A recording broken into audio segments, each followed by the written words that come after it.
Welcome to Pustik Vane, your one-stop solution for book summary. Today we are here with the book name Bleak House by Charles Dickens. Let's start its summary. Esther Summerson describes her childhood and says she is leaving for the home of a new guardian, Mr. Jarndyce, along with Ada Clare and Richard Carstone. On the way to the home, called Bleak House, they stop overnight at the Jellyby's chaotic home. When they finally reach Bleak House, they meet Mr. Jarndyce and settle in. They meet Mr. Skimpole, a man who acts like a child. The narrator describes a ghost that lurks around Chesney Wold, the home of Lady and Sir Leicester Dedlock. Esther meets the overbearing charity worker Mrs. Pardiggle, who introduces her to a poor brickmaker's wife named Jenny, whose baby is ill. Esther says she is sure that Ada and Richard are falling in love. She meets Mr. Boythorn, as well as Mr. Guppy, who proposes marriage. Esther refuses him.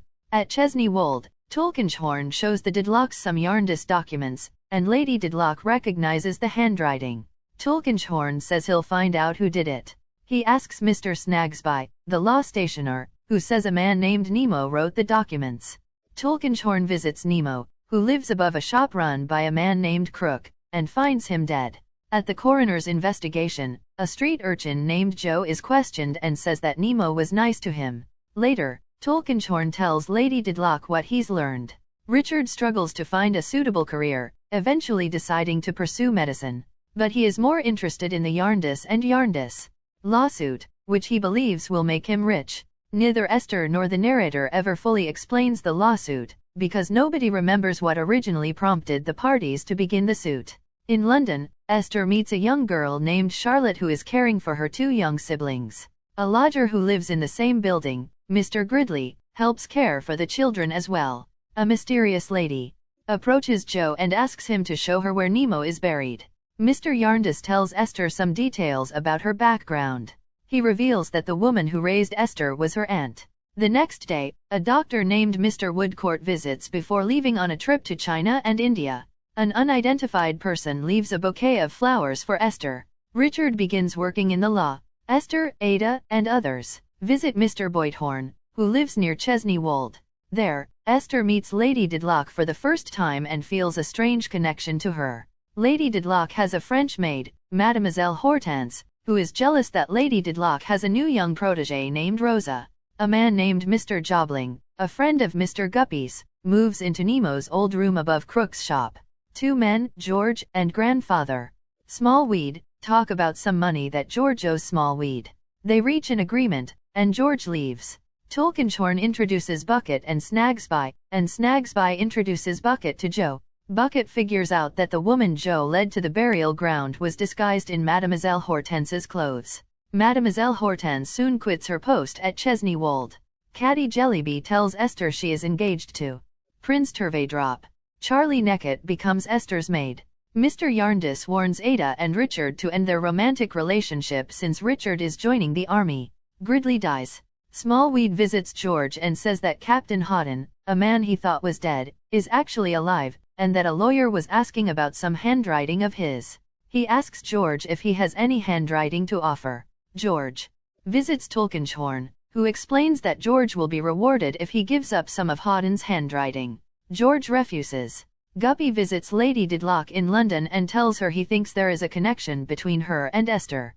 He says that Esther's former guardian was someone named Miss Barbary and that Esther's real name was Esther Hawdon. He says that Nemo was actually named Hawdon, and that he left some letters, which Guppy will get. When Guppy leaves, Lady Dedlock cries. Esther is her daughter, who her sister claimed had died at birth. Charlie and Esther visit Jenny and find Joe lying on the floor. He is sick, and Esther takes him back to Bleak House, putting him up in the stable. In the morning, he has disappeared. Charlie gets very ill. Then Esther gets extremely ill. Guppy and his friend Jobling want to get Hawdon's letters from Crook.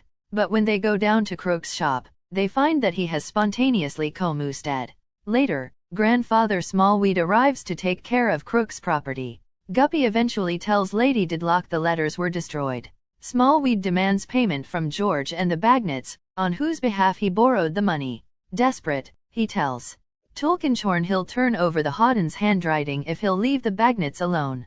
Esther recovers slowly. Miss Flight visits her, telling her that a mysterious woman visited Jenny's cottage, asking about Esther and taking away a handkerchief Esther had left. She also tells Esther that Mr. Woodcourt has returned. Esther goes to Mr. Boythorn's house to recover fully. She looks in a mirror for the first time and sees that her face is terribly scarred from the smallpox. While there, Lady Dedlock confronts her and tells her she's Esther's mother. She orders Esther to never speak to her again, since this must remain a secret. Richard pursues the Jarndyce lawsuit more earnestly, aided by a lawyer named V. Holes. He no longer speaks to Mr. Jarndyce, who doesn't want anything to do with the suit. Esther visits Guppy and instructs him to stop investigating her.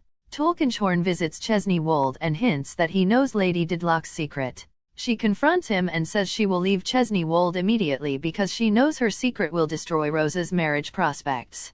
Tulkinghorn convinces her to stay, since fleeing will make her secret known too fast. When Tulkinghorn is back home, he is visited by Mademoiselle Hortense, who demands he help her find a job. He threatens to arrest her if she keeps harassing him. Esther tells Mr. Jarndyce about Lady Dedlock. He reveals that Boythorn was once in love with Miss Barbary, who left him when she decided to raise Esther in secret. Mr. Jarndyce gives Esther a letter that asks her to marry him. Esther accepts. Esther tries to convince Richard to abandon the Jarndyce suit. While she is visiting him, he tells her he has left the army and devoted himself entirely to the lawsuit. Esther sees Mr. Woodcourt on the street. She asks Mr. Woodcourt to befriend Richard in London, and he agrees. In London, Woodcourt runs into Joe on the street and gives him some food. He discovers that Joe once stayed with Esther. Joe tells him that a man forced him to leave and that he's now scared of running into him. Woodcourt helps Joe find a hiding place at George's shooting gallery. Joe soon dies. Lady Dedlock dismisses Rosa with no explanation in order to protect her. Tulkinghorn is enraged and says he'll reveal the secret. That night, Tulkinghorn is shot through the heart. The next day, Bucket arrests George for the murder. Ada reveals to Esther that she and Richard have been secretly married. Bucket investigates Tulkinghorn's murder. He receives a few letters that say only Lady Dedlock. He confronts Sir Leicester and tells him what he knows about Lady Dedlock's past. Instead of arresting Lady Dedlock, however, he arrests Mademoiselle Hortense, who killed Tulkinghorn and tried to frame Lady Dedlock. Meanwhile, Mrs. Rounsewell, the housekeeper at Chesney Wold, finds out that George is her long-lost son. She begs Lady Dedlock to do anything she can to help him. Guppy arrives and tells Lady Dedlock that the letters were actually not destroyed. Lady Dedlock writes a note to Sir Leicester, saying she didn't murder Tulkinghorn, and then she flees.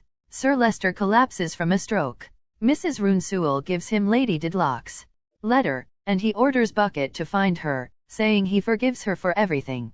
Bucket asks Esther to join him, and they set out in search of Lady Dedlock in the middle of the night. While Sir Leicester waits at home, unable to speak clearly, Esther and Bucket search. Eventually Bucket figures out where to find her. They finally find Lady Dedlock at the gate of the burial ground where Houghton is buried. She is dead.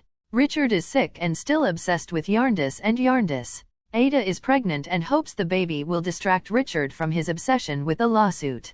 After visiting Richard one night, Woodcourt walks Esther home and confesses he still loves her as he once did.